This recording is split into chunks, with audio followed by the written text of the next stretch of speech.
Yesus, terima kasih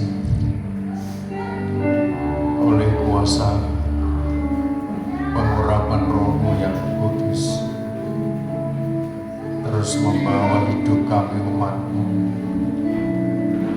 seturut dengan apa yang Tuhan kehendaki, mengikuti apa yang menjadi perintah Tuhan, apa yang menjadi ketetapan Tuhan, apa yang menjadi hukum-hukumnya Tuhan, peraturan Tuhan yang terus membangun hidup kami, memperbarui hidup kami, sampai hidup kami disempurnakan oleh karena kehendaknya Tuhan. Terima kasih Bapa, terima kasih. Dalam nama Tuhan Yesus Kristus, layakkan kami menerima pengajaran firman-Mu yang terus menerangi seluruh hidup kami, sehingga kami mendapat berkat, menjadi saksi-saksinya Tuhan, dan menjadi berkat bagi dunia ini. Dalam nama Tuhan Yesus Kristus, amin. Silakan Bapak Ibu cukup kembali. Sejahtera di dalam kasih Tuhan kita Yesus Kristus. Kiranya kasih dan anugerahnya berlimpah atas kita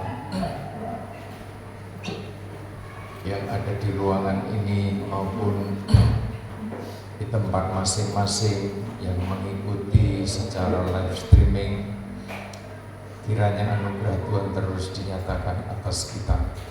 Puji Tuhan, Bapak Ibu yang dikasih Tuhan. Kalau kita kembali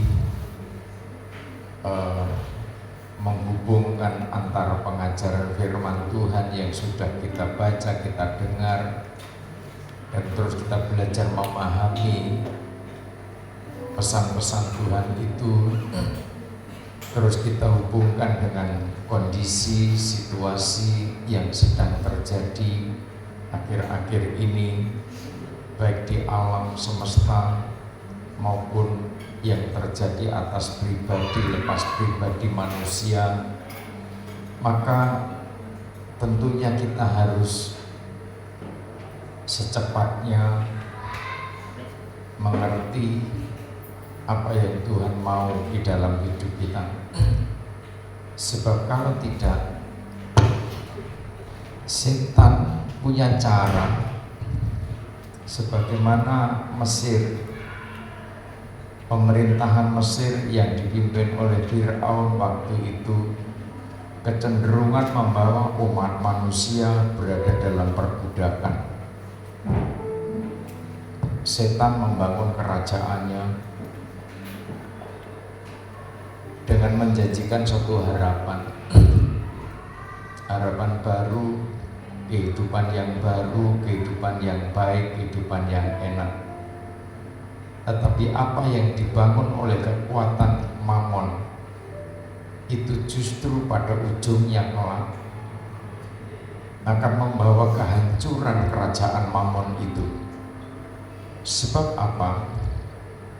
Sebab Raja Mamon sendiri berkehendak, bertujuan untuk memikat, untuk menjerat setiap imam-imam yang rajani yang sudah ditebus oleh darah anak domba untuk masuk dalam kerajaan Mamon. Sebab itu betapa pentingnya kita lebih memahami, lebih mengenal dan memiliki kuasa, hikmat, makrifat. Dan kita harus tahu bagaimana mendapatkan hikmat makrifat.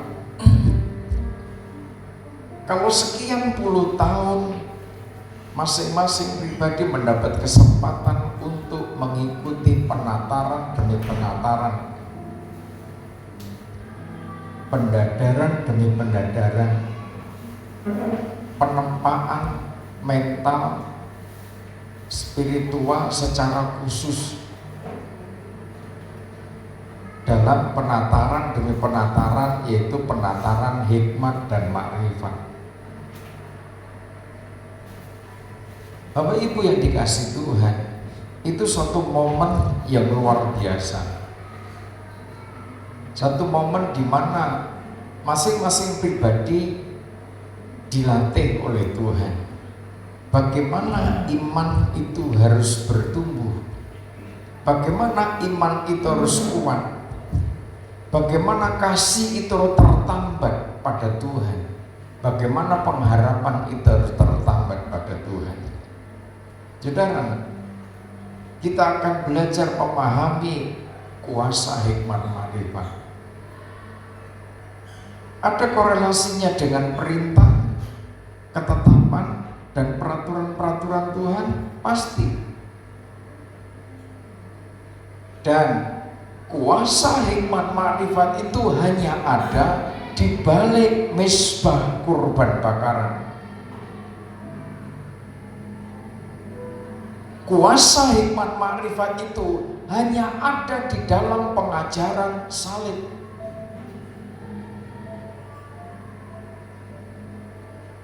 Sebab itu ketika gereja Tuhan pada akhir zaman berlomba-lomba mendapatkan kekuatan kuasa hikmat makrifat, tapi kenyataannya tidak mau menyalibkan dirinya.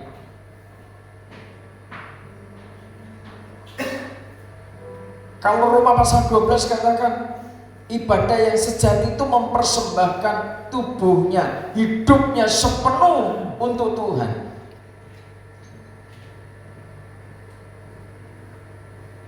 Ibarat domba sembelihan kelu dibawa ke tempat kurban bakaran.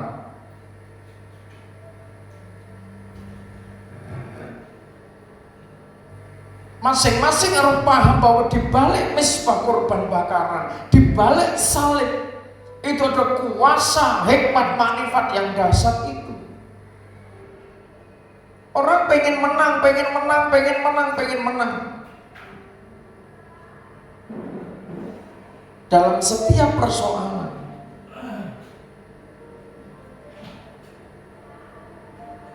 Saudara yang terkasih dalam Tuhan, betapa dahsyatnya rancangan Tuhan dalam hidup kita.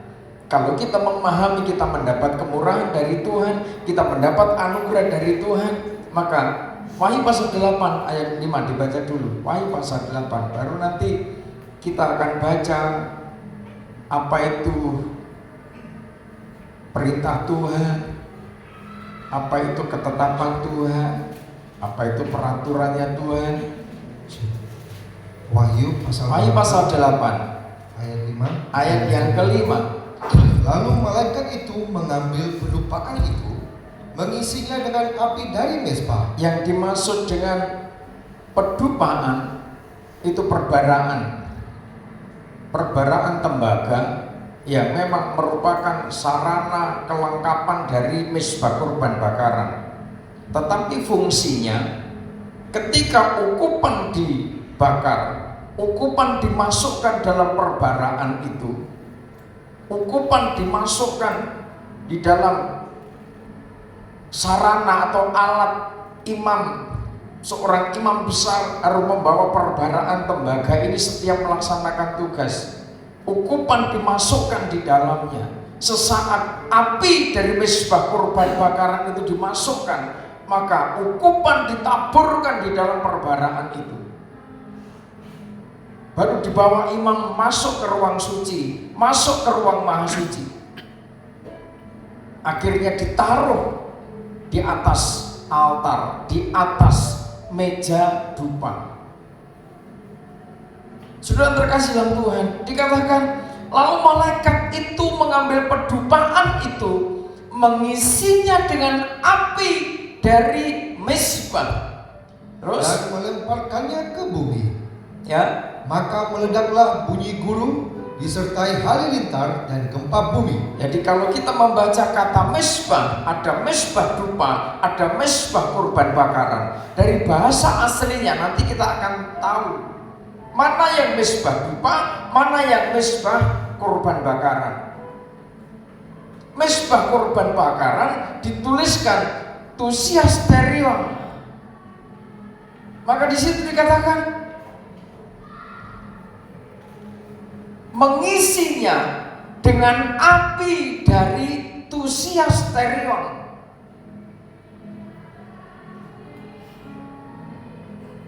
Di mezbah dupa itu tidak ada api.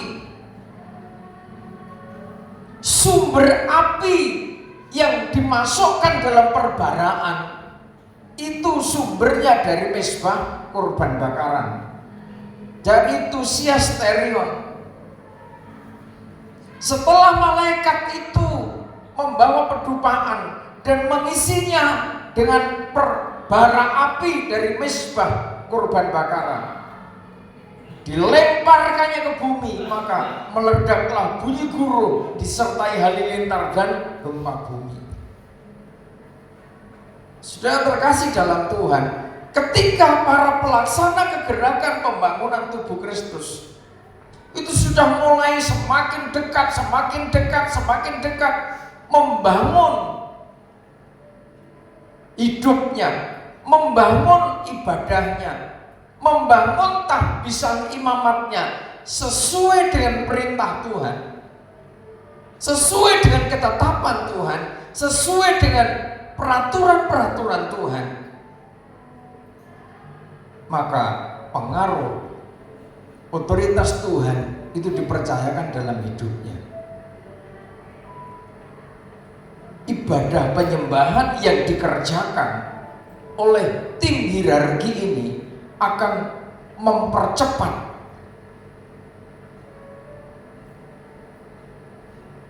apa yang menjadi kehendaknya Tuhan, yaitu kedatangan Tuhan. Sebab tidak mungkin Tuhan mengingkari janjinya. Tidak mungkin Tuhan menghapus tatanan yang sudah dirancangkan.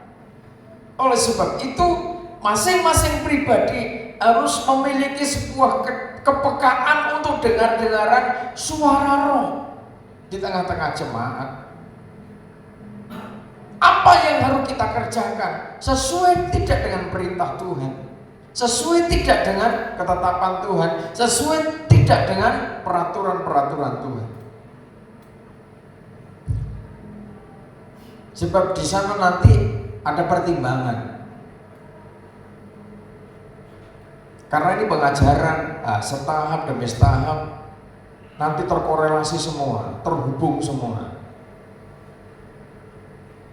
Mana yang perintah, mana yang ketetapan Tuhan, mana yang menjadi peraturan-peraturan Tuhan.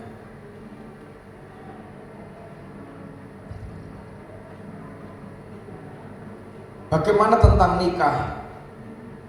Ada aturannya. Bagaimana tentang pajak? Ada aturannya. Bagaimana tentang pengorbanan? Ada ketetapan Tuhan. Tuhan sudah tetapkan dan tidak bisa diubah. Tuhan Yesus pun datang ke bumi tidak bisa mengubah, tetapi Dia hadir untuk menggenapi kitab Taurat. Tuhan Yesus saja tidak mau, tidak akan mengubah hukum Taurat, ketetapan-ketetapan Tuhan itu, tetapi menggenapi, menyempurnakan dari perintah, ketetapan, dan peraturan-peraturan Tuhan. Oleh sebab itu, setahap demi setahap bagaimana tentang ibadah, bagaimana tentang pengorbanan, bagaimana tentang nasar, bagaimana tentang hidup di tengah masyarakat, semua ada aturannya, ada ketetapannya Tuhan. Nah, setahap demi setahap nanti kita akan pahami ke sana. Supaya apa? Sebab runtuhnya Yerusalem, runtuhnya bait Allah yang dibangun Salomo semegah itu disebabkan karena umat Allah, para imam tidak mengikuti, tidak taat pada perintah, ketetapan, dan peraturan Tuhan dengan setia. Pemulihan akan terjadi Kesempurnaan akan terjadi ketika perintah, ketetapan, dan peraturan Tuhan ini dijalani dengan setia.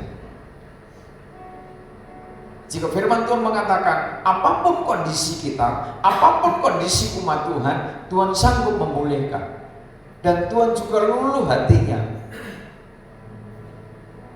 Yang sedianya Tuhan mau mengutuk, yang sedianya Tuhan mau menghancurkan, mau memusnahkan sama sekali, kepada orang-orang yang melecehkan, yang menghancurkan, yang menghinakan perintah Tuhan, ketetapan Tuhan, dan peraturan Tuhan. Itu firman Tuhan semua. Oleh sebab itu, peran dari seorang malaikat dengan perbaraan di tangan yang selalu diisi dengan api dari mezbah korban bakaran, ini menggambarkan satu kehidupan imam, satu kehidupan imam-imam yang rajani, yang memfokuskan hatinya, memfokuskan pikirannya, jiwanya di balik salib. Barang siapa mau mengikut aku, Tuhan Yesus katakan kepada para murid awal-awal perekrutan, barang siapa mau mengikut aku, dia harus menyangkal dirinya,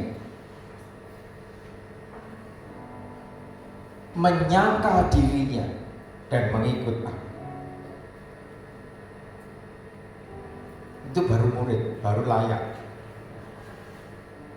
Menyalibkan dirinya, menyangkal dirinya, dan mengikuti. Berbicara tusiasterion, mezbah korban bakaran, identik dengan salib Kristus. Digenapi, disempurnakan di dalam pengorbanan Kristus. Kekuatannya dari mana para imam, para bintang, jemaat yang laksana 7 kaki dian emas itu? Kekuatannya dari mana? Para hamba Tuhan, para imam. Kemuliaannya dari mana? Di balik mezbah korban bakaran. Semangat untuk melayani. Api yang membara itu sumbernya dari salib. Kalau saudara membangun keluarga, membangun pranikah, sumbernya api semangatmu itu bukan dari salib. Karena perintah Tuhan, karena ketetapan Tuhan, karena peraturan Tuhan, saudara kandas. Membangun hidup kalau tidak menghargai salib, membangun hidup kalau tidak menghargai mezbah korban bakaran, nanti akhirnya apinya api asing. Ketika api semangatmu itu bukan dari salib, bukan dari Tuhan, bukan dari firman, saudara pasti kalah.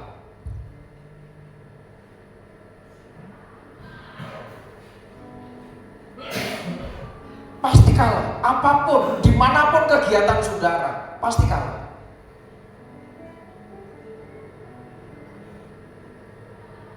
Bahkan dikatakan 5 orang ngejar 100 orang. Itu kalau menang. 5 orang ngejar 1000 orang. Tetapi kalau saudara tidak menghargai salib, tidak mengandalkan kekuatan salib, tidak membakar dosa-dosa itu, tidak menyangkali diri, tidak menyalibkan keinginan daging itu, jangankan saudara 1 orang ngejar 10 orang, ngejar 5 orang, saudara malah dikejar-kejar. Saudara lari terbirit-birit. Bahkan firman Tuhan mengatakan tidak ada yang mengejar saja, saudara resah dan pengen lari. Apa ada ayatnya gitu? Ada.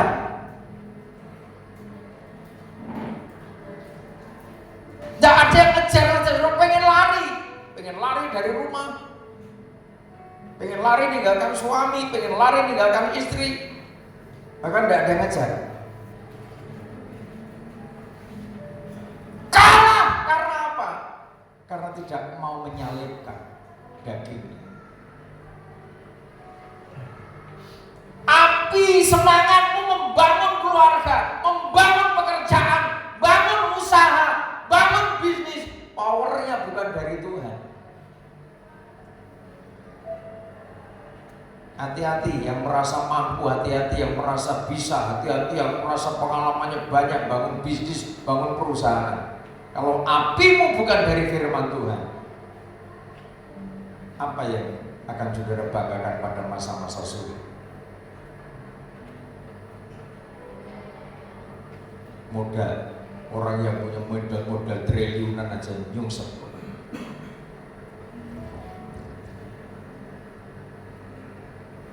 Sementara mereka berbondong-bondong bangun perusahaan-perusahaan pusat-pusat bisnis center dari orang-orang terkenal di dunia mau dibangun di Indonesia.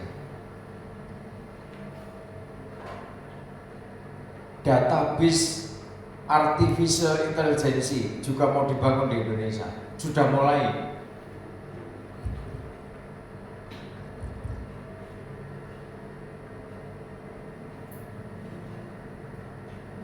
Pusat bisnis internasional mau dibangun di Indonesia.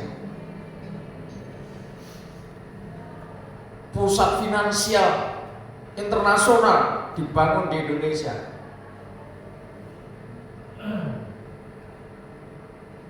Wahyu pasal 18 nanti digenapi di Indonesia juga. Dalam waktu yang sangat singkat, kota yang megah, Babil besar itu musnah. Firman,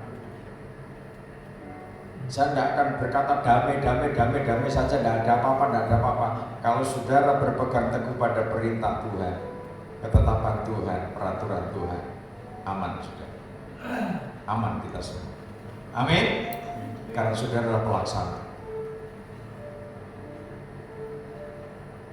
Saudara bagian dari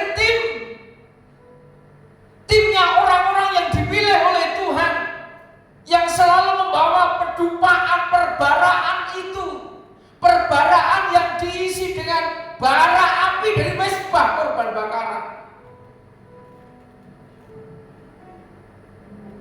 Orang-orang yang membawa perbaraan menggambarkan juga orang-orang yang siap membakar keinginan dagingnya, hawa nafsunya, perbudakan dosa, dibakar, dicampakkan di mezbah korban bakaran. Hidupnya difokuskan untuk kegerakan pembangunan tubuh Kristus. Bisnisnya difokuskan untuk pembangunan tubuh Kristus. Jangan bertanya, loh Tuhan aku bagaimana?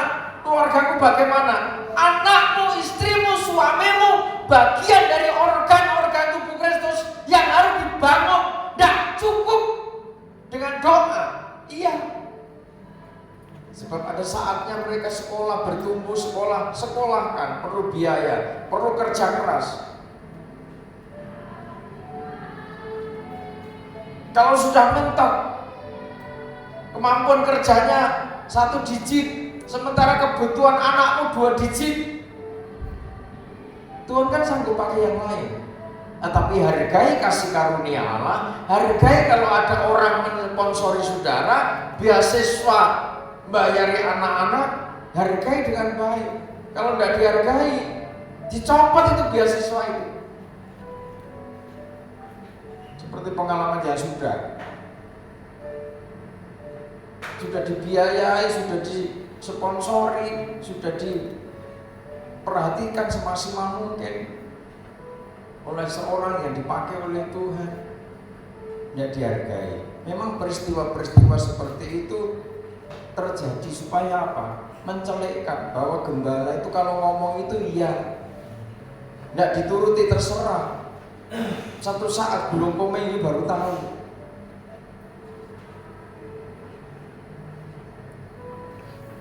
Full timer pikirannya bersih dan tidak bersih, bahaya. Pikirnya orang-orang yang dipakai Tuhan tergerak untuk mengasih beasiswa, biaya anak-anak. Jangan sampai salah pikiran, saya katakan. Oh, gembala tidak kasih uang kok. Satu saat dicabut itu.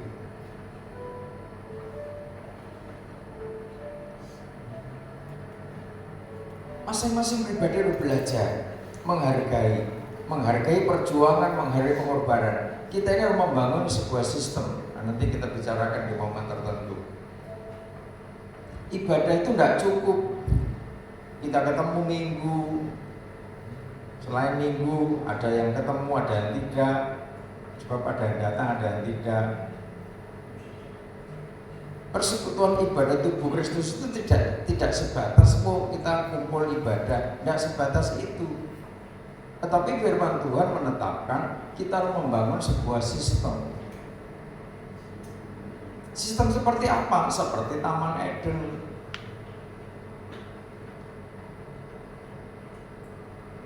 Pengajaran tabernakel itu membawa satu pengajaran yang lengkap. Bagaimana umat Allah harus hidup dengan sistem yang sudah ditetapkan oleh Tuhan. Ini perlu waktu. Sampai nanti bagaimana mandat biologis itu dibolehkan, mandat kultur itu dibolehkan, mandat ekonomi itu dibolehkan, mandat konservasi dibolehkan, mandat spiritual dibolehkan, terus mengalami pembaruan sampai pada kesempurnaannya. Itu sistem. Bagaimana ekonomi umat dibangun? Harus dibangun sebuah sistem. Saudara kan belum nyentuh sampai ke sana. Sementara tetangga kita sebelah sudah ada namanya ekonomi syariah. Saya sedang bicarakan dengan para dokter, ada profesor, membicarakan bagaimana sistem perekonomian dalam gereja Tuhan. Sebab kita ada dipercaya kerajaan Allah di bumi. Jangan sampai kita salah juga. Yang dibangun atau hanya terfokus ekonomi tapi tanpa sistem. Akhirnya gereja menjadi lemah. Jemaat tidak terbangun dengan suatu keseimbangan yang normal. Harusnya bertumbuh. Aplikasi dari kasih itu mestinya ada satu keseimbangan. Bagaimana yang kuat bisa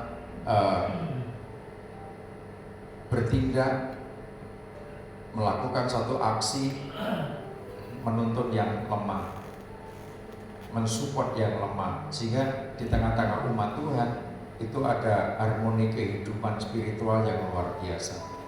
Oke, jadi peran dari seorang malaikat, seorang pemimpin yang dikuasai hikmat marifat, itu kita harus paham. Dari mana pemimpin-pemimpin itu nanti, dari mana para hamba Tuhan itu nanti bisa membawa umat Allah sedemikian rupa di tengah-tengah goncangan demi goncangan. Orang-orang ini dekat dengan Mezbah. Sesaat pengorbanan Kristus itu dihargai. Sesaat pengorbanan Kristus itu betul-betul dijunjung tinggi. Di sana ada kuasa yang biasa. Rasul Paulus punya pengalaman. Di saat aku tidak berdaya, aku lemah, maka karya Tuhan menjadi sempurna. Coba hidup ini belajar mengandalkan kuasa Tuhan. Ketika sudah mentok pada titik tertentu, ketidakberdayaan itu muncul. Di balik ketidakberdayaan itu, coba belajar berjaga. Sebab saudara akan menemukan jawaban. Saudara akan menerima betapa dahsyatnya Tuhan bekerja yang luar biasa dalam hidup saudara.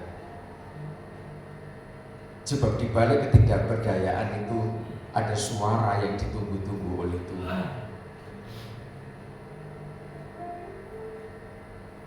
Di balik kelemahan itu ada suara yang sangat dinanti-nanti oleh Tuhan. Nehemia pasal pertama. Mari.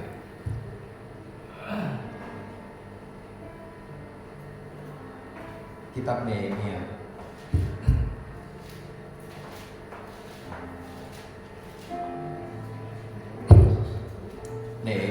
salah satu ya. Ayat yang pertama, doa Nehemia bagi orang Israel. Riwayat Nehemia bin Hakhalia.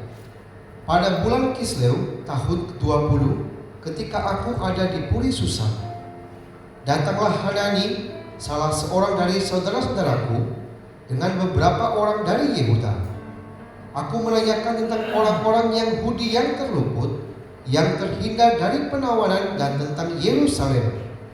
Kata mereka kepadaku, orang-orang yang masih tinggal di daerah sana, yang terhindar dari penawanan, ada dalam kesukaran besar dan dalam keadaan tercela. Dalam keadaan tercela, dalam kesukaran besar. Terus Tembok Yerusalem telah terbongkar dan pintu-pintu gerbangnya telah terbakar. Terus Ketika aku dengar berita ini, duduklah aku menangis dan berkabung selama beberapa hari. Aku berpuasa dan berdoa kehadiran Allah semesta langit. saudara yang terkasih dalam Tuhan, ketika manusia dalam kondisi tidak berdaya, dikatakan dalam kondisi tercela, dalam kesukaran besar, dalam penderitaan, dalam kesesakan, dalam kecemasan, dalam ketakutan, dalam kondisi putus asa, semua menyelimuti pikiran umat Tuhan. Di sini ada mental seorang pemimpin, ada mental seorang hamba, yang kalau kita korelasikan dengan Wahyu pasal 8 tadi, Nehemia ini dekat dengan kasihnya Tuhan. Dia menghargai pengorbanan Tuhan. Dia merasa sebagai manusia yang sudah mendapatkan anugerah Tuhan. Nehemia tidak sengsara. Nehemia tidak dalam penderitaan seberat itu seperti yang dialami oleh saudara-saudaranya.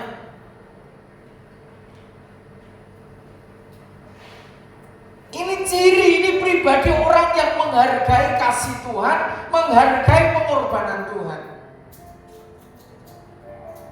Baru mendengar kabar tentang kondisi seseorang, baru mendengar kabar tentang kondisi bait Allah, hatinya sangat sensitif, sangat tersentuh, sehingga ketika ku dengar berita ini, duduklah aku menangis dan berkabung selama beberapa hari.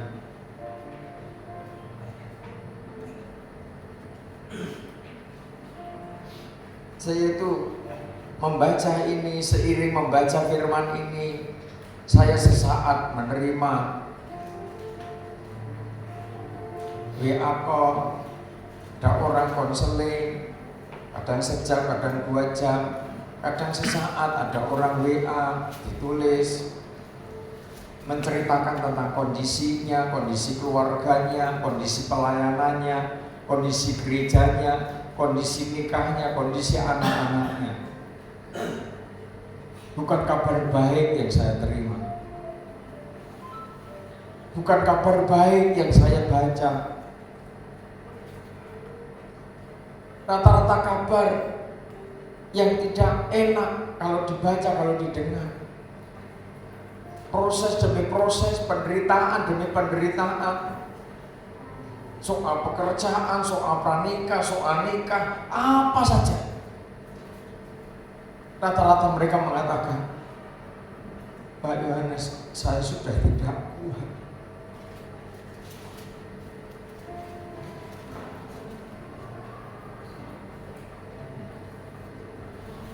Gini-gini yang bikin saya tidurku terbatas.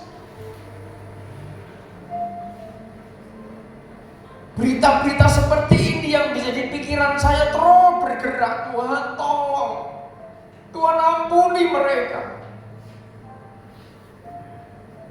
Entah mereka sengaja melanggar perintah Tuhan, entah mereka sengaja melanggar ketetapan Tuhan, entah mereka sengaja melanggar peraturan Tuhan.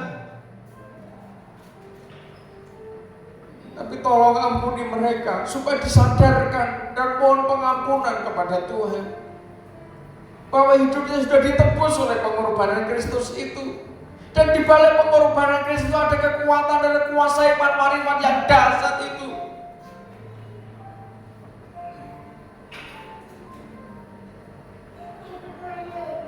Bahkan saudara, kini ini terbawa di dalam alam dimensi. Badanku sudah terbatas. Saatnya tidur, saatnya mau istirahat. Pergumulan itu terbawa. Sebab yang istirahat itu yang sepertiga badani.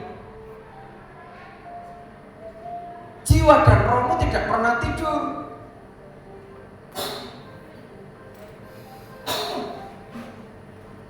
Di situ saya lebih leluasa. Saya dibawa ke satu tempat, di tempat-tempat tertentu di alam itu.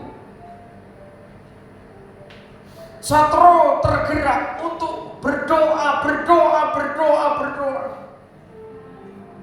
Saya katakan, tolong Tuhan umat. Tolong yang ada di kota ini, tolong yang ada di kota sana, tolong yang ada di pulau itu. Tolong yang ada di negara tetangga. Jangkau mereka dengan kuasa Allah yang dahsyat yang tidak terbatas itu.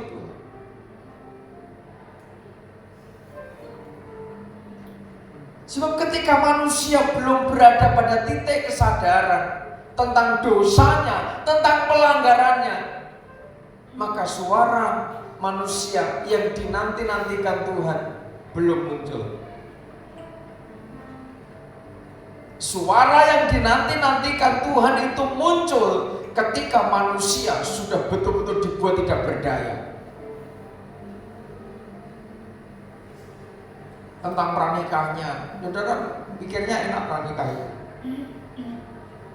Pranikah itu kadang memang enak menurutmu. Jika orang lain lewat, saudara anggap ayam, foto-foto, halo salam, tidak dengar salam itu. Pikirnya ayam, kadal, bunglon, tekek, munyung yang lewat lalu lalang di situ, budeng dan lain sebagainya, celeng. Sementara saudara merasa enak enjoy berdua. Ternyata bumi itu indah. Ternyata cinta birahi itu indah. Apakah nanti kalau sudah nikah saudara yang pranikah ini berpikir bahwa nikah itu seindah ketika saudara berdua belum nikah itu?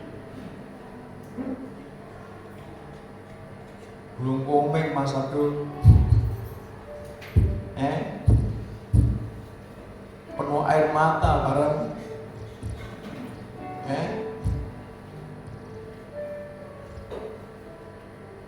Kalau orang lain mengata-ngatai saudara, kalau orang lain melotot di depan saudara, itu saudara bisa enjoy. Tapi kalau suamimu yang melotot-melotot, istrimu yang melotot-melotot di depan, satu kata, dua patah kata, sulit diobati. Obatnya hanya satu. Ini mempelai bodoh. Apa? Lebih baik aku minggat. Nenek minggat itu betul mengatasi masalah. Ada masalah lagi muncul. Toh akhirnya aku tidak berdaya Tuhan. Aku sudah tidak mampu lagi. Terus bagaimana Tuhan? Bolak-balik dikasih tahu kok malah tanya bagaimana. Makanya pengajaran ini sekalipun generasi milenial itu aneh, pengen cepet set, pengen cepet set, silakan. Una eneng kono baba belur lagi, iya salah ternyata.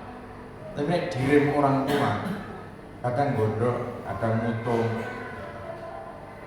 Mestinya Dengan banyak membaca firman Tuhan, kita pintar, kita belajar. Dengan melihat situasi, kesaksian orang, dengan mendengar kesaksian orang, kita bisa bertindak bijaksana. Pernah satu saat saya besuk teman sakit gitu kan.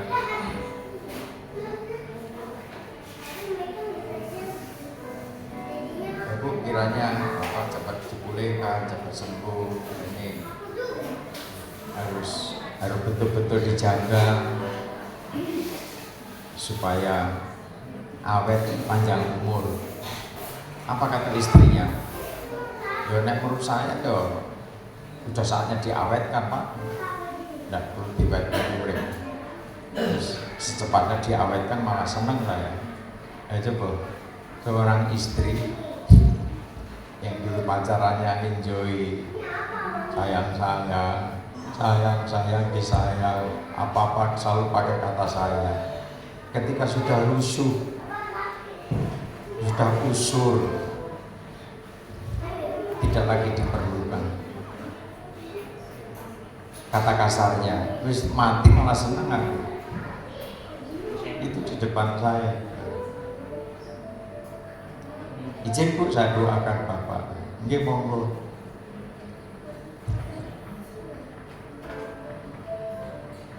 Karena si ibu ini keyakinannya beda dengan kita, jadi sudah tidak masalah saya.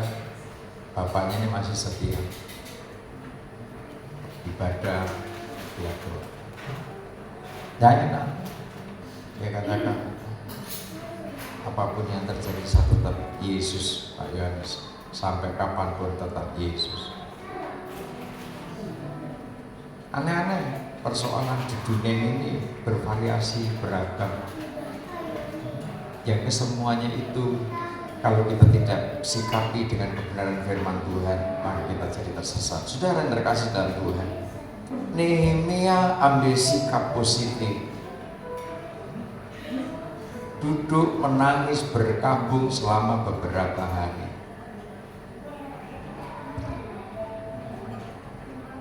Seraya Nehemia mengatakan, ya Tuhan Allah semesta langit, Allah yang maha besar dan dahsyat, yang berpegang pada perjanjian dan kasih setianya terhadap orang-orang kasih kepadanya, dan tetap mengikuti perintah-perintahnya. berilah telingamu dan bukalah matamu dan dengarkanlah doa hambamu yang sekarang kupanjatkan kehadiratmu siang dan malam bagi orang Israel. Hamba-hambamu itu dengan mengaku segala dosa yang kami, mengaku segala dosa kami orang Israel telah lakukan terhadapmu. Juga aku dan kaum keluargaku telah berbuat dosa. Terus kami telah sangat bersalah terhadapmu dan tidak mengikuti perintah-perintah. Kesalahan mereka tidak mengikuti perintah Tuhan, ketetapan-ketetapan, tidak mengikuti ketetapan Tuhan. Terus peraturan-peraturan yang telah kau perintahkan kepada Musa, tidak ikut peraturan, tidak nurut pada aturan Tuhan yang sudah disampaikan lewat Musa hambanya itu. Ingatlah akan firman yang kau pesan kepada Musa hambamu itu, yakni bila kamu berubah setia, kamu akan kucerai. Bila kamu berubah setia, kamu akan kucerai-beraikan di antara bangsa-bangsa. Ya, begitu. Saudara terkasih dalam Tuhan, banyak apa itu ketetapan Tuhan, apa itu perintah Tuhan, apa itu peraturan Tuhan, banyak sekali yang Tuhan sampaikan. 5 kitab Musa itu bagian dari perintah Tuhan, ketetapan Tuhan, peraturan-peraturan Tuhan ada di sana. Bagaimana saat beribadah, bagaimana saat berkorban, bagaimana saat umat itu tentang hukum perkawinan, ada hukum bagaimana mengurusi anak, disunat hari yang keberapa, sampai terus semua ada aturannya.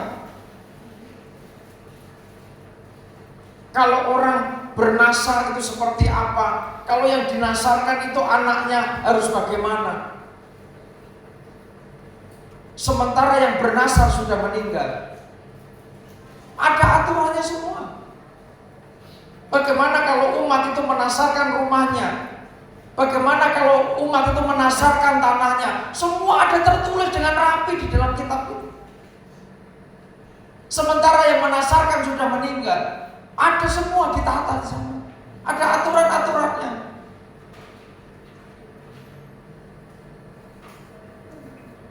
Sebab pola pikir manusia itu sudah tidak ada yang baru. Sejak zaman dulu sampai akhir zaman itu seputar itu saja. Semua itu ada aturannya. Nah, aturan ini seringkali kalau kita tidak memahami, kalau bukan ahlinya, saudara jangan menafsirkan sendiri. Mentaati ketetapan Tuhan, mentaati perintah Tuhan, mentaati peraturan Tuhan. Sama halnya kita ini seperti domba dibawa ke tempat mezbah kurban bakar. Kalau bahasanya Tuhan Yesus, kita harus menyalibkan daging kita harus menyangkal diri kita. Sebab perintah Tuhan, ketetapan Tuhan, peraturan Tuhan adalah pikiran Tuhan, adalah jalan Tuhan, bukan jalan manusia.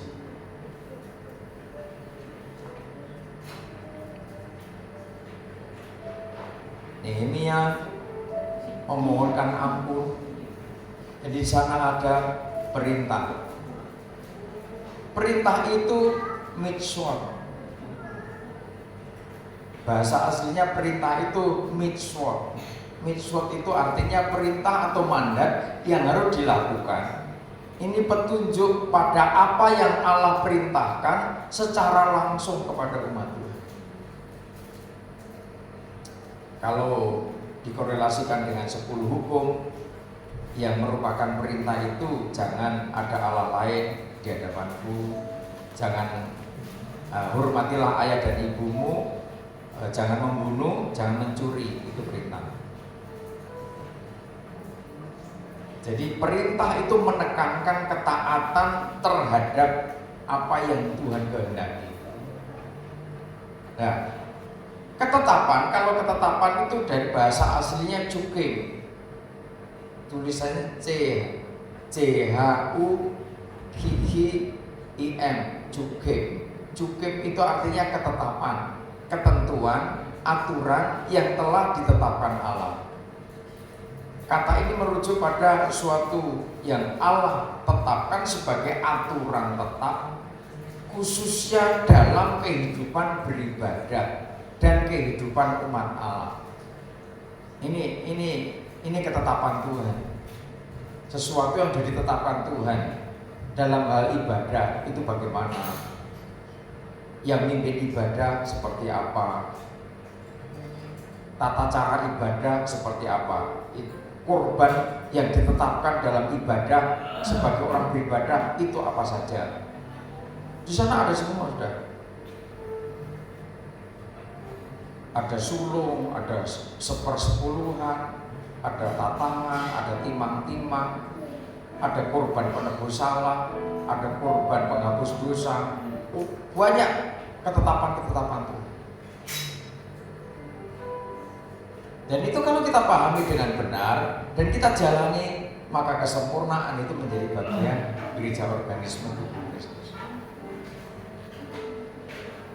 Itu menyangkut apa yang ditetapkan Tuhan tentang hari-hari raya, tata cara ibadah, ketentuan mengenai makanan, mana yang haram, mana yang tidak haram, dan sana ada berbagai ketentuan kehidupan umat Israel. Jadi ketetapan itu menekankan standar atau ketentuan yang Allah tetapkan untuk umat Tuhan.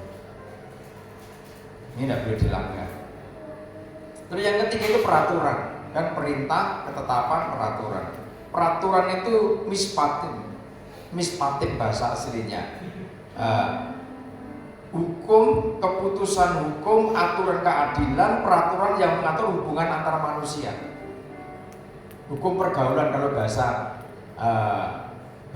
pengajaran dalam Injil Matius pasal 6 pasal 7 ini menyangkut hukum pergaulan. Bagaimana pergaulan sosialnya orang-orang yang percaya? Bagaimana memperlakukan sesama manusia? Itu ditulis diatur di dalam peraturan-peraturan itu. Keadilan bagi orang-orang miskin, bagaimana kita memperhatikan perkara antara seseorang dengan orang lain,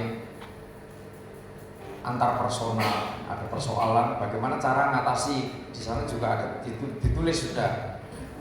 Hak dan kewajiban dalam masyarakat, di sana juga tertulis. Jadi peraturan menekankan keadilan dan penerapan hukum Allah dalam kehidupan nyata. Jadi menekankan keadilan, penerapan hukum Allah dalam kehidupan nyata. Ini peraturan-peraturan. Oleh sebab itu betapa pentingnya kita terus memahami, kita terus mengerti. Kalau saudara membaca tentang pelanggaran, contoh pelanggaran, umat yang tidak setia melaksanakan perintah, melaksanakan ketetapan dan peraturan-peraturan Tuhan. Nanti dibaca, orang ini banyak, nanti dibaca Imamat pasal 26, Kitab Ulangan pasal 28. Di sana diatur bagaimana ketika perintah, bagaimana ketika ketetapan Tuhan, bagaimana ketika peraturan Tuhan itu dilanggar. Bagaimana ketika itu semua ditaati dengan setia. Belum ada kesempurnaan, ya, kita berproses menuju kesempurnaan itu. Tapi kalau kita memahami, maka ada kemuliaan yang luar biasa. Di balik itu semua, di balik ketaatan itu nanti ada berkat, yaitu hikmat dan marifat. Sebab di mana ada ketaatan, di situ ada penyalipan diri. Di mana ada ketaatan, di situ ada penyangkalan diri.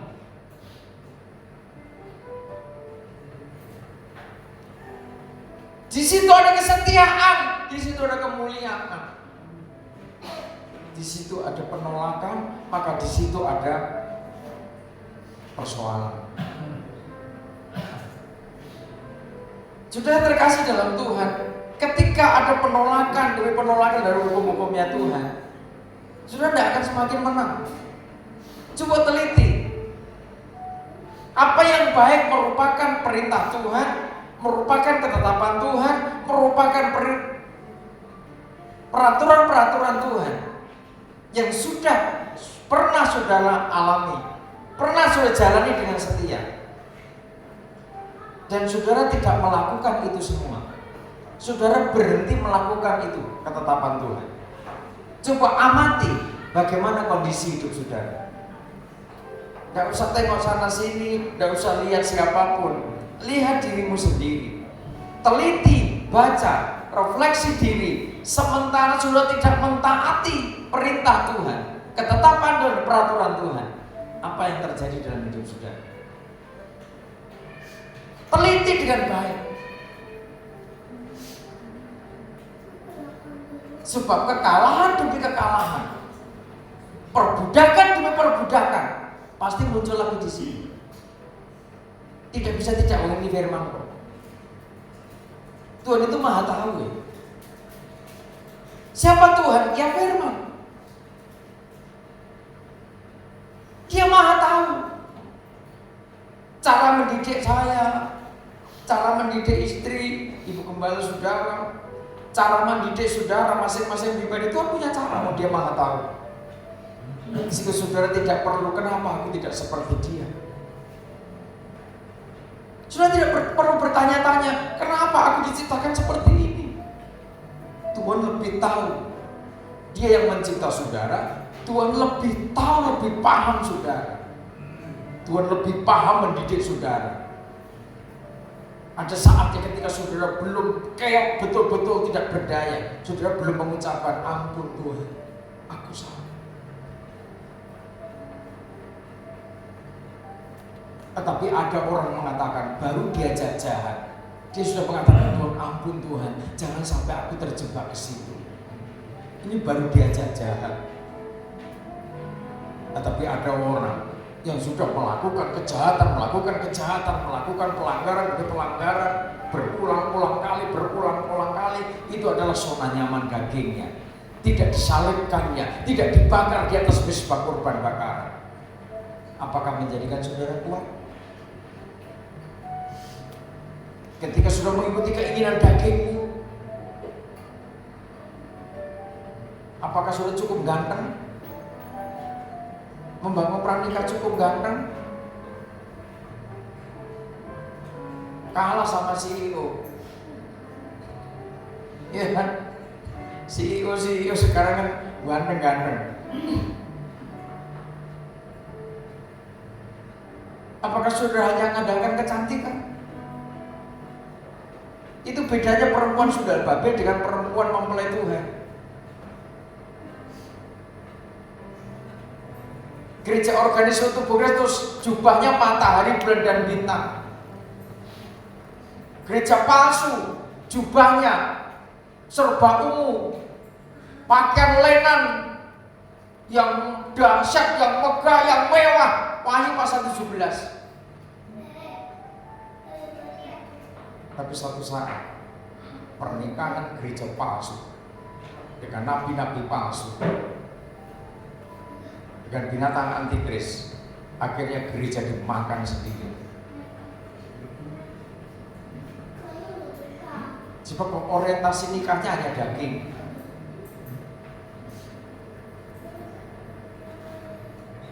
Ketika nikah itu orientasinya hanya daging, ganteng, pinter, kaya raya, hati-hati. Ada orang kaya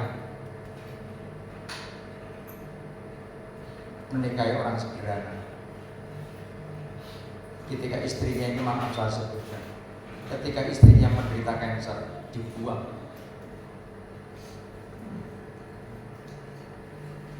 Dulunya cantik.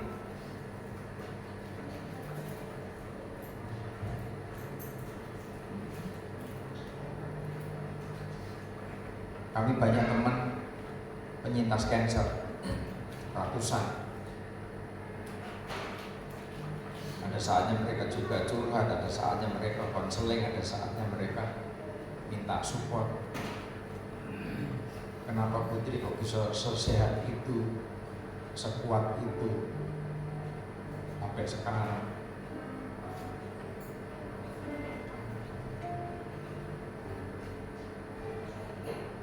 Ada yang dibuang, artinya dicerai. Karena apa? Nikah itu yang dinikahi kan fisiknya. Fisiknya dah rusak. Kalau konsep pernikahan itu hanya sebatas daging, jadi nanti kecewa. Umur 50 ke atas sudah banyak masalah. Yang impoten kayak, sing diabetes kayak, sing ini, sing itu. Kalau nikah itu hanya sebatas daging, ganteng, cantik, anu sayang. Tapi jiwamu tidak pernah menyatu. Akal sehatmu, akal pikiranmu tidak pernah menyatu. Selesai sudah. Serumah tapi tidak sehati. Serumah tapi tidak damai. Nah, terus nikah hanya nikah daging. Hanya mencari kepuasan daging.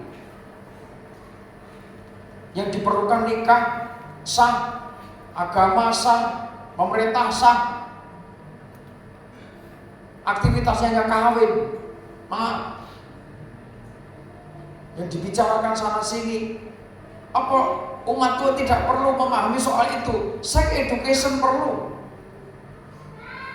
supaya saudara juga tidak salah paham kepada suami, tidak salah paham kepada istri. Bagaimana caranya mengatasi?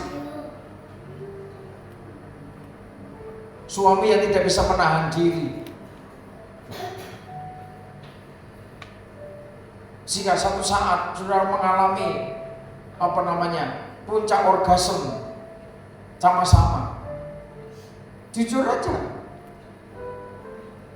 hanya istri-istri yang kecewa karena apa? Belum mencapai puncak orgasme. Sudah apa? Sudah selesai. Suami tidak berdaya. Saudara berkata dahsyat, iman marifat itu dahsyat, Tuhan Yesus luar biasa dahsyatnya, tapi saudara banyak mengecewakan istrimu.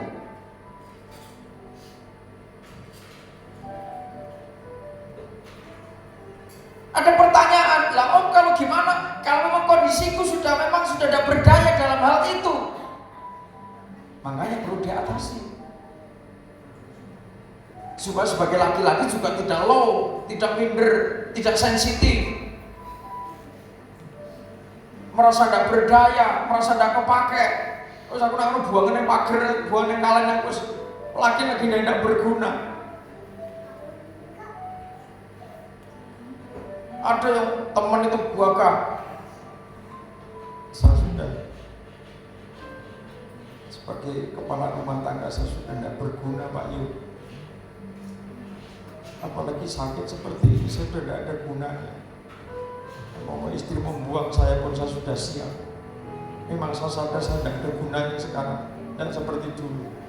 Saya katakan tidak usah seperti itu, tidak usah terlalu sensitif.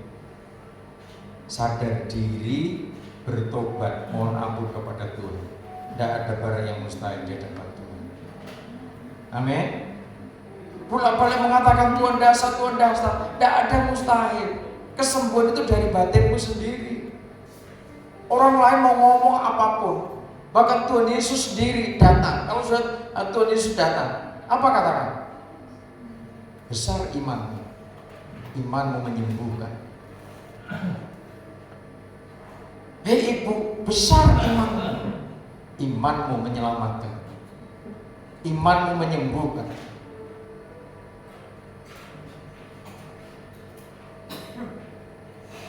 Ini respon. Saudara mau datangkan pendeta, ribuan orang datang ke tempat kita. Kalau kita tidak pernah ada respon dari hati yang terdalam, menyadari dari hati yang terdalam, memahami perintah Tuhan, ketetapan Tuhan dan peraturan-peraturan Tuhan.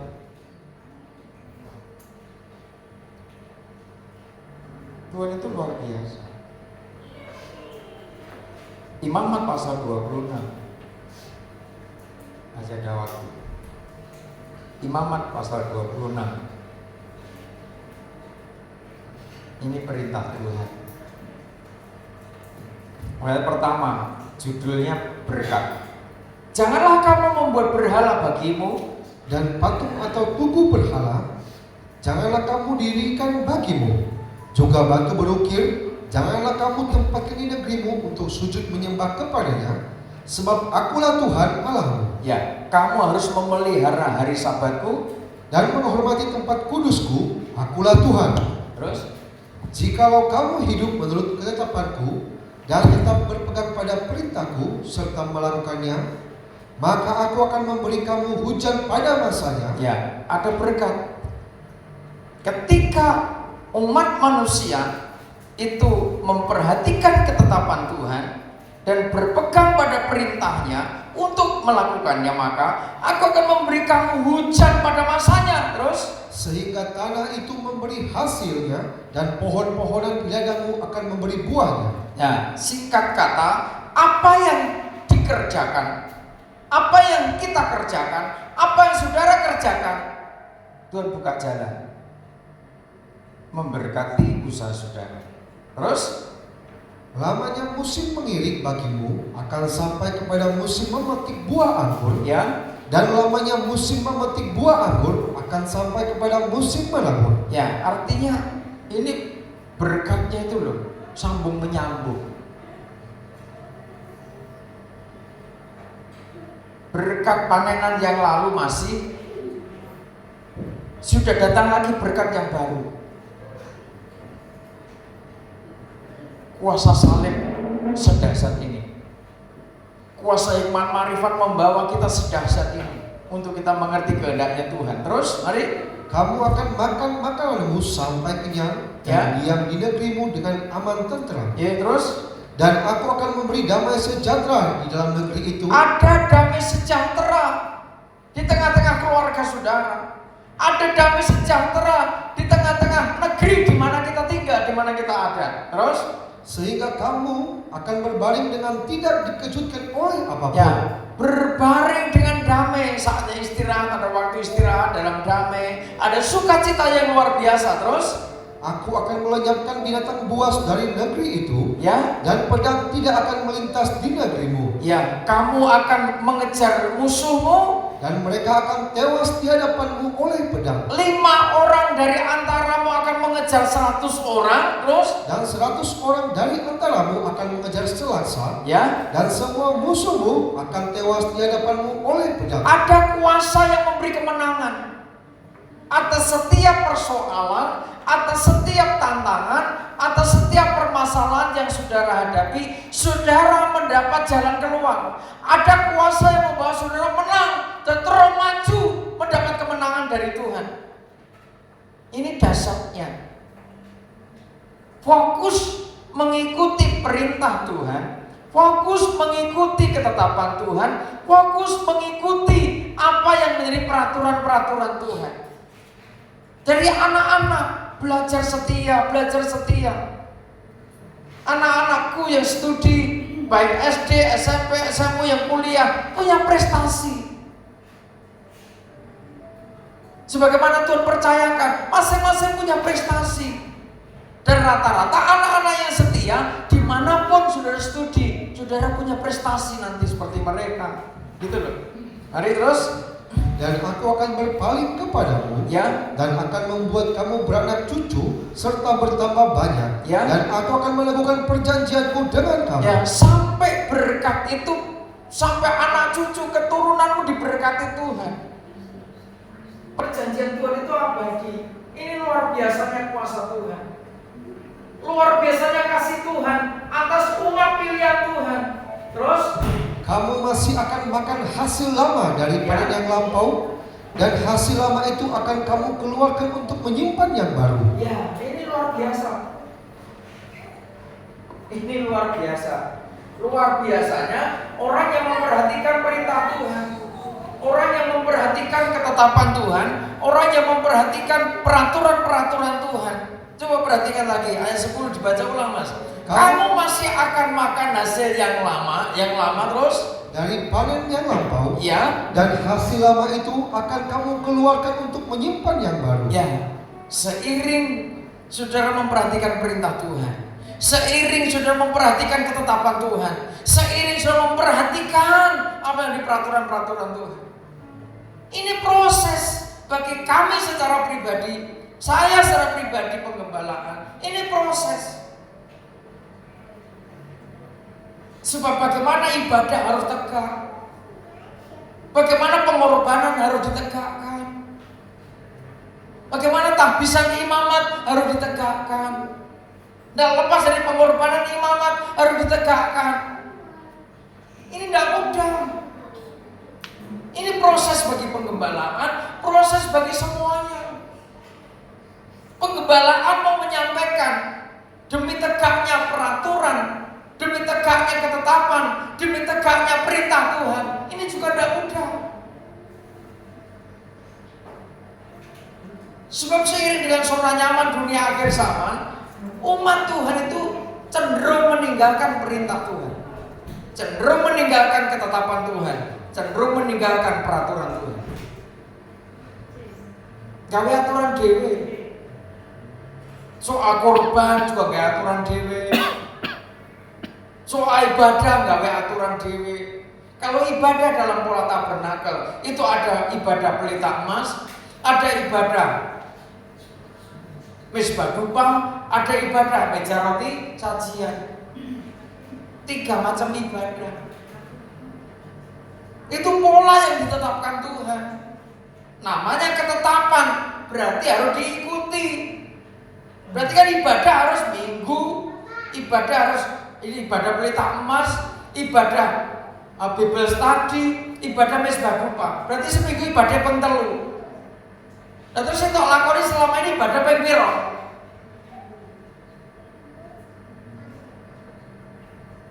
Iki ngomongin iki Yohanes asli gak wani tak kandhane. Kalau Yohanes tidak ditempa, tidak dibawa mutar-mutar hutan, keluar masuk hutan, keluar masuk gua-gua, nggak bisa ngomong begini.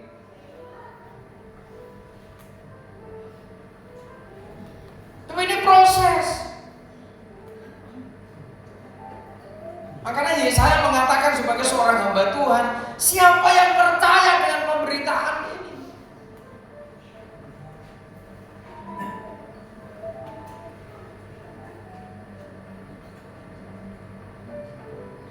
Makanya kalau kita fokus kepada pola yang ditetapkan Tuhan, kita di mana sekarang?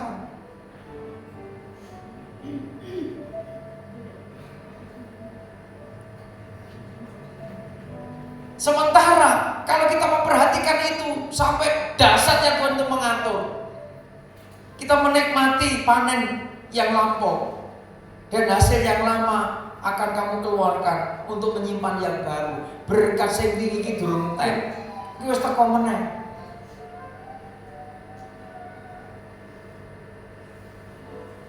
Kenapa kadang-kala sering kala ki berkat berbayaran durung pertengahan minggu wis entek. Nunggu rong minggu meneh lagi teko. Pada janji Tuhan berkat yang lama, berarti berkatnya kan banyak. Sudah jangan mikir dari satu gaji. Udahlah nek soal gaji rasa diimani, itu jelas. Sudah kerja sungguh-sungguh oleh gaji tiap bulan, rasa diimani itu mesti metu. Karena itu gaji tetap sebagai orang bekerja di perusahaan.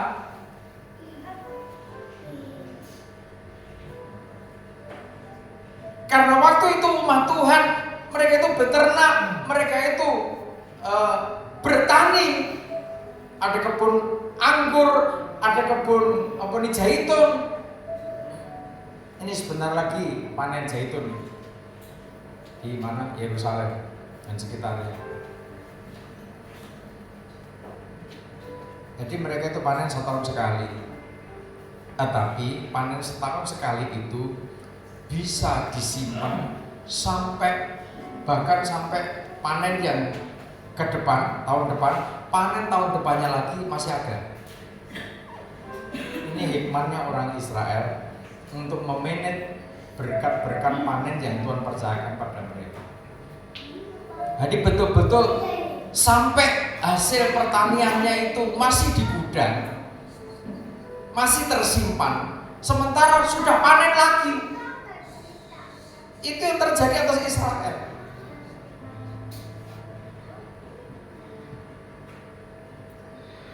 Aku akan menempatkan kemah suciku di tengah-tengahmu. Terus? Dan hatiku tidak akan muat melihat kamu. Sampai Tuhan pakai kata-kata muat.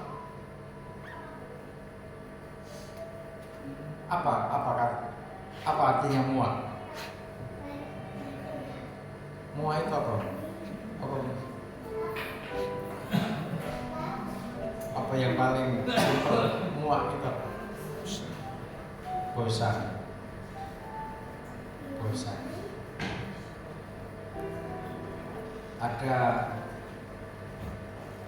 Ada rasa tidak suka melihat, gitu ya. Ada rasa, andai kata tadi makanan, mencium baunya saja sudah tidak betah. Pokoknya tidak enak. Mempengaruhi perasaan. Seluruh indera ini sudah menolak. Tuhan menempatkan kemah suci di tengah-tengah. Dan hatiku tidak akan muak melihat kamu, tetapi aku akan hadir di tengah-tengahmu. Dan aku akan menjadi Allahmu, dan kamu akan menjadi umatku. Ya, terus saudara menjadi umat pilihan Tuhan. Sebagai umatnya Tuhan, kita menjadi penyembah-penyembah, menjadi pelayan-pelayan. Akulah Tuhan Allahmu yang membawa kamu keluar dari tanah Mesir, supaya kamu jangan lagi menjadi budak mereka. Aku telah mematahkan kayu kuk yang di atasmu dan membuat kamu berjalan tegak. Proses demi proses yang dialami Israel, yang dialami Bani Yakub, sedemikian tidak lepas dari skenario Tuhan. Kita ini bangsa kafir, Zaitun lihat. Untuk kita, dia berkorban di kayu salib. Untuk kita, dia digambarkan sebagaimana anak domba Paskah yang disembelih dan dibakar di mezbah kurban bakaran. Maka ketika umat Tuhan itu mentaati pengajaran salib, itu adalah kekuatan bagi yang akan diselamatkan. Tetapi pengajaran salib itulah kebodohan bagi yang akan binasa. Ketika kita menyalibkan daging kita, ketika kita menyalibkan, menyangkal keinginan daging kita, maka kita sedang mentaati perintah Tuhan. Kita sedang mentaati ketetapan Tuhan. Kita sedang menjalani peraturan-peraturan Tuhan.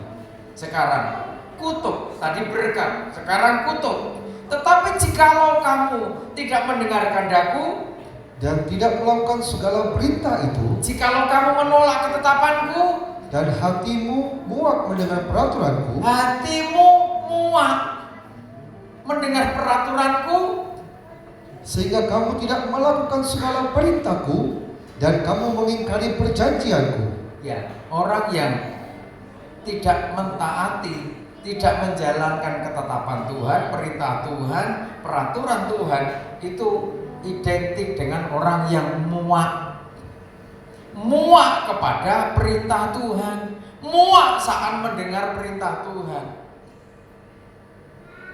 Ini balik-balik.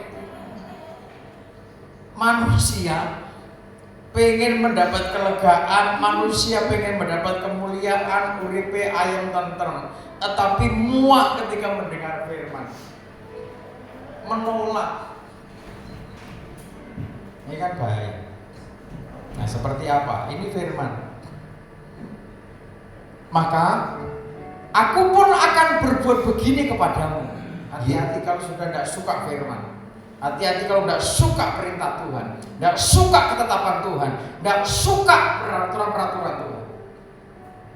Seperti ini dampaknya nanti. Yakni, aku akan mendatangkan kekejutan atasmu, batuk kering serta demam, ya, yang membuat mata rusak dan jiwa merana. Kalau saudara demam, saudara batuk kering, batuk basah, itu tidak kebetulan. Oh, karena virus. Iya, virus kalau tidak digerakkan, apakah virus itu budal dewe?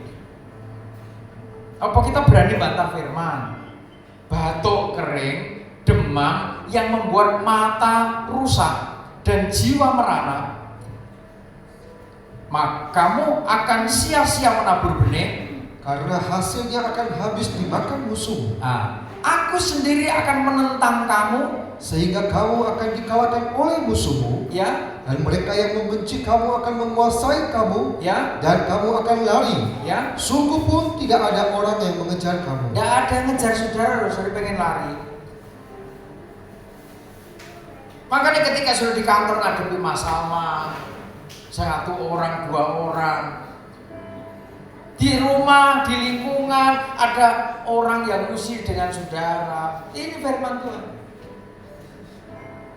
Ada apa dengan saudara sehingga saudara kok selemah itu? Orang kesemuya kok pengen lari. Tidak ada yang nyuruh keluar, saudara pengen keluar. Ada apa dengan saudara? Jika saudara kalah, kenapa selemah itu?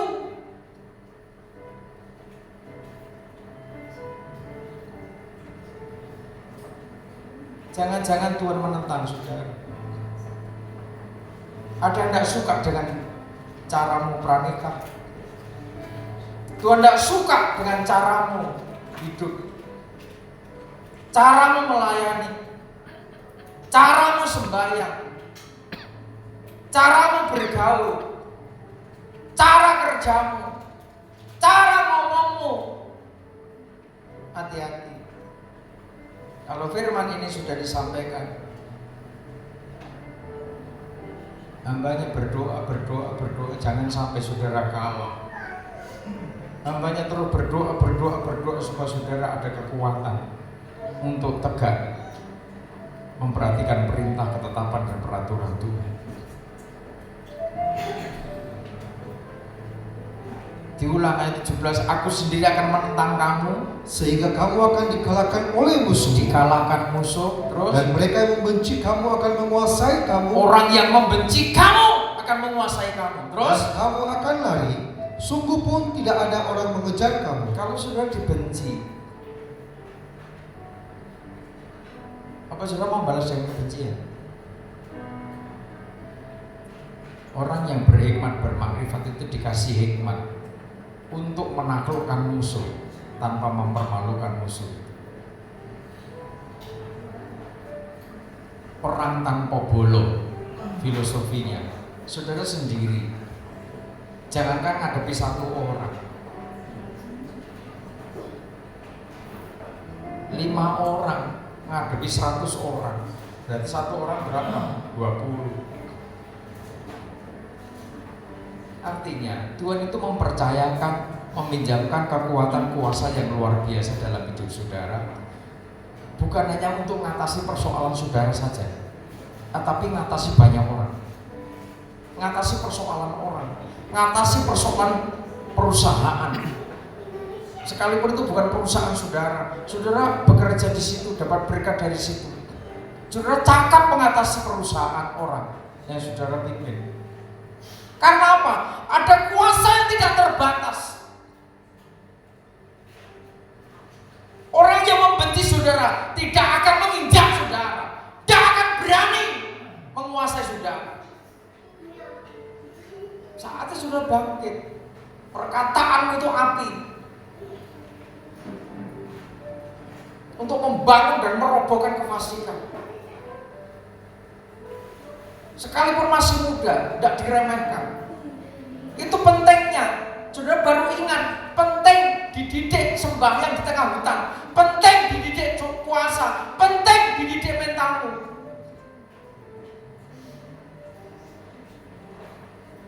Yang masih belum matang nanti dipatangkan. Sembahyang di dekat pohon juwet yang katanya ada gondoruwonya ini. Dan terdidik mentalnya. Dan jikalau kamu dalam keadaan yang demikian pun tidak mendengarkan daku, nek wis kaya ngono, wis tetep ndak mau dengarkan Tuhan,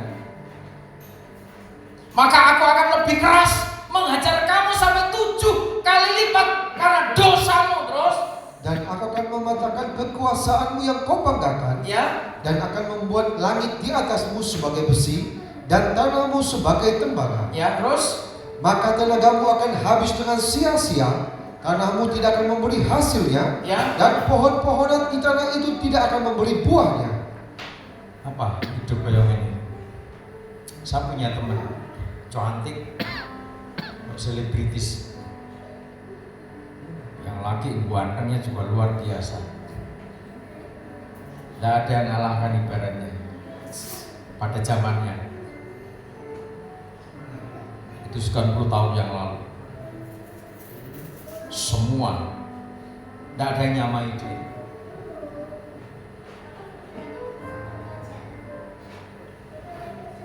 Ketika beberapa tahun lalu, tahun 2024 kalau tidak salah, 2024 akhir, saya ketemu, seraya terkejut, seraya tidak kenal.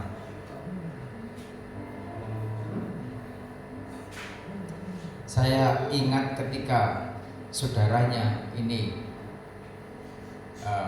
bilangin saya, oh ini loh, yang namanya, dia sebutkan namanya, ini, itu suaminya.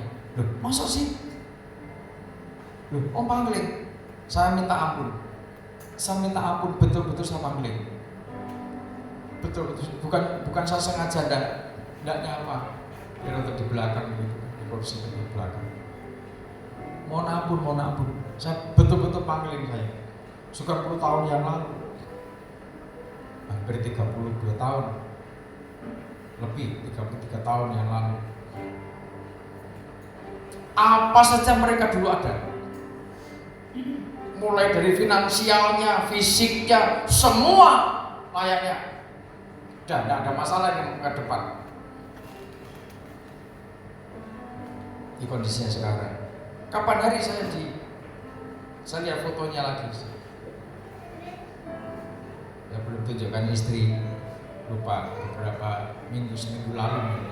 Loh, kayak gini. Umurnya sama dengan saya. Mungkin malah di bawah saya. Iya, di bawah saya.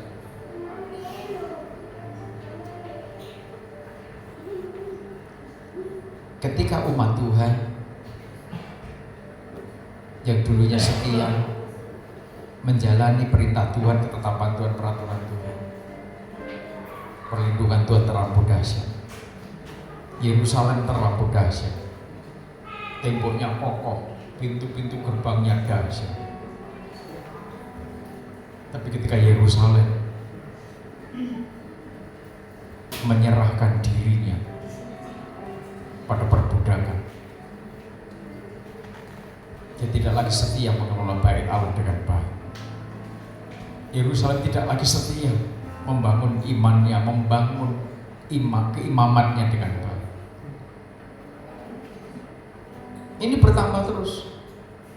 Tuhan tambahkan terus. Jikalau hidupmu tetap bertentangan dengan daku dan kamu tidak mau mendengar kehendakku, maka aku akan makin menambah hukuman atasmu sampai 7 kali lipat setimpal dengan dosamu. Jadi ketidaktaatan tadi terus membuahkan hukuman, hajaran. Tuhan mengajar itu setahun demi setahun. Jadi mestinya tidak harus dihajar dengan cara keras, tidak harus dipukul dengan cara Tuhan yang kasar seperti itu.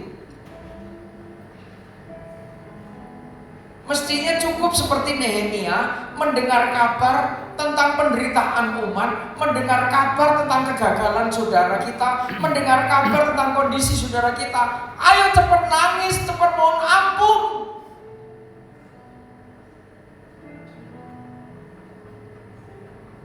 Jangan sampai dipukul Tuhan dengan cara yang kasar.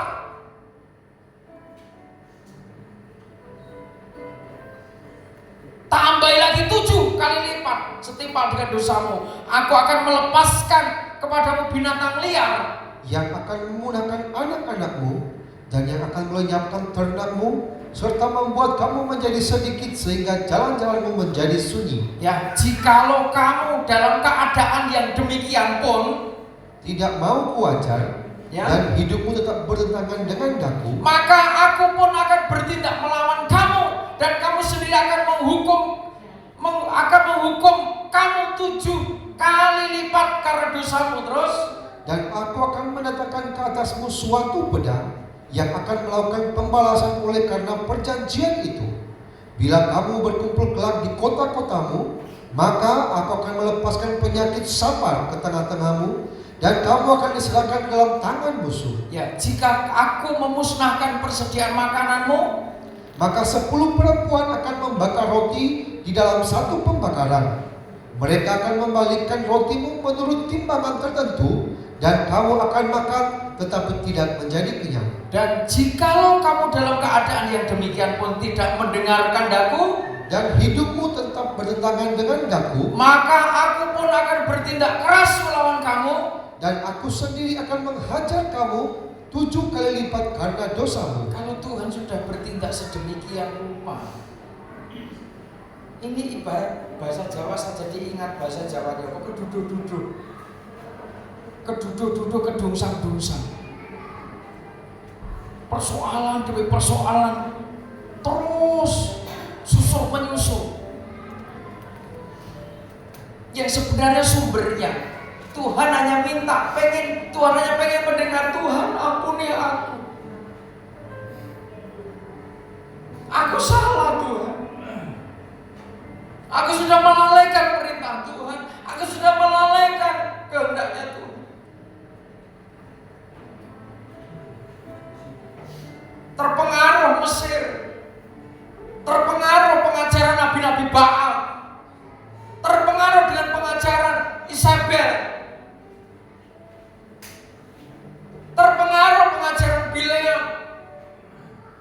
nabi-nabi palsu yang tidak bertanggung jawab.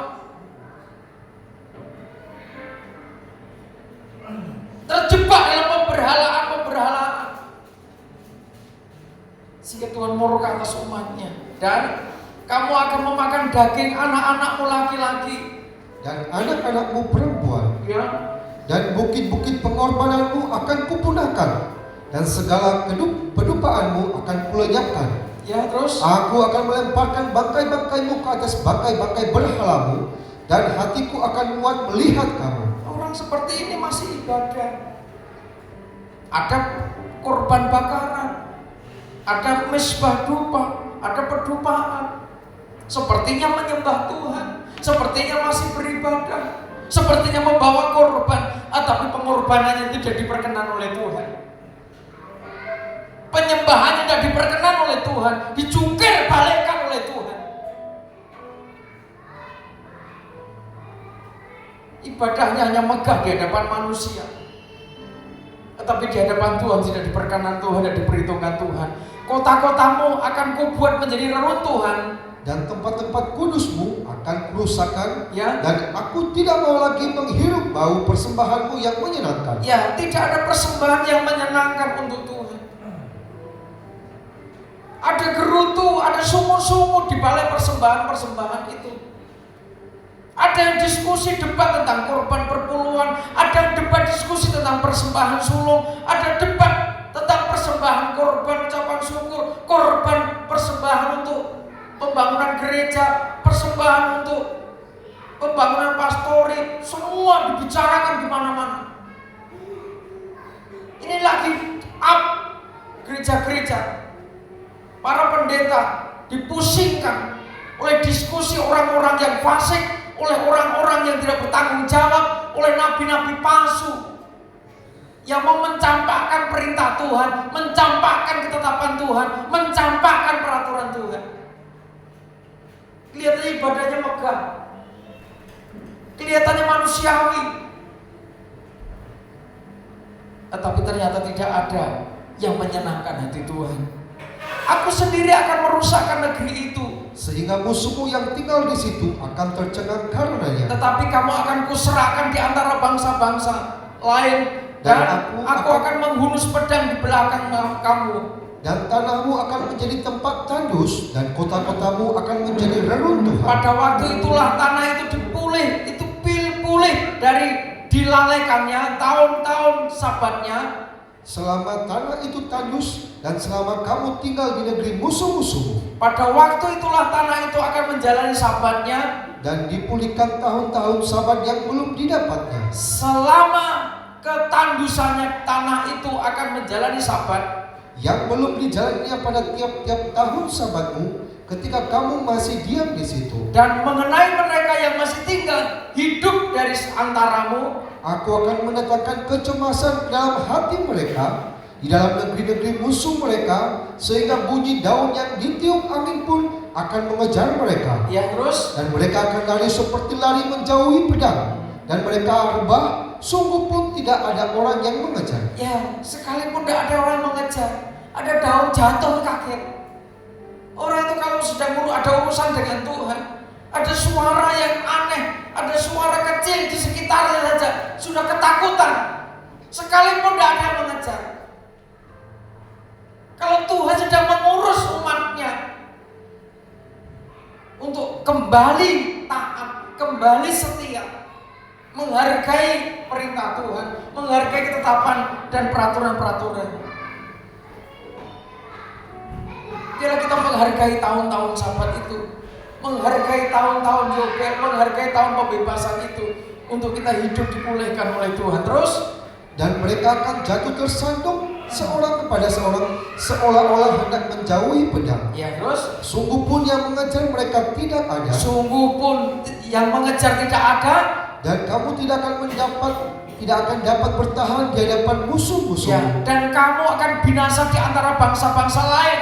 Dan negeri musuhmu akan memusnahkan kamu. Dan siapa yang masih tinggal di antaramu, Mereka akan hancur lebur dalam hukumannya, Ya. di negeri-negeri musuh mereka. dan karena kesalahan nenek moyang mereka juga, Mereka akan hancur lebur sama seperti nenek moyangnya. saudara terkasih dalam Tuhan, kuasa salib Tuhan memungkinkan untuk mentahirkan saudara. Kuasa pengorbanan Kristus sangat dimungkinkan memperbaharui, membasuh segala dosa-dosa kita. Kalau kita belajar komitmen untuk membangun hidup kita. Ingat, dosa nenek moyang kalau tidak dipatahkan oleh darah pengorbanan Kristus, dosa kutuk sumpah serapah dari nenek moyang itu bisa terjadi atas saudara. Tapi kalau kita kembali pada pengorbanan Kristus, kita menghargai, kita memanfaatkan salib Kristus itu untuk kita, maka apapun sumpah serapah, kutuk sumpah serapah itu tidak akan mempan pada saudara. Saudara diberkati oleh Tuhan. Tidak usah takut dengan sumpah serapah orang. Tidak usah takut disumpahi orang. Tidak usah takut dikutuki orang. Kalau sudah tetap hidup dalam kebenaran dan sudah mengikuti pengajaran salib, saudara selamat. Sudah akan mengalami kutukan sebagaimana disampaikan mereka. Saya itu berapa kali keluarga kami dikutuk orang, disumpahi orang. Puji Tuhan sampai sekarang masih dilindungi Tuhan. Dan saya percaya kuasa salib, kuasa penebusan Tuhan itu bagian saudara, itu menyelamatkan saudara. Tidak usah takut dengan kutuk sumpah serapah kalau saudara setia melayani Tuhan. Terus, tetapi bila mereka mengakui kesalahan mereka, ya, dan kesalahan nenek moyang mereka dalam hal berubah setia, ya, kalau kita mengakui kesalahan mereka dan kesalahan nenek moyang mereka dalam hal berubah setia yang dilakukan mereka terhadap aku, dan mengakui juga bahwa hidup mereka bertentangan dengan aku, terus aku pun bertindak melawan mereka dan membawa mereka ke negeri musuh mereka. Atau bila kemudian hati mereka yang tidak bersunat itu telah tunduk dan mereka telah membayar pulih kesalahan mereka, maka aku akan mengingat perjanjianku dengan Yakub, juga perjanjian dengan Ishak dan perjanjianku dengan Abraham pun akan kuingat, dan negeri itu akan kuingat juga. Amin. Jadi tanah itu akan ditinggalkan mereka dan akan pulih dari akibat tahun-tahun sabat yang dilewatkan selama tanah itu tandus. Oleh karena ditinggalkan mereka, dan mereka akan membayar pulih kesalahan mereka, tak lain dan tak bukan karena mereka menolak peraturanku dan hati mereka muak mendengar ketetapanku. Namun demikian apabila mereka ada di negeri musuh mereka, aku tidak akan menolak mereka dan tidak akan muak melihat mereka, sehingga aku membinasakan mereka dan membatalkan perjanjianku dengan mereka.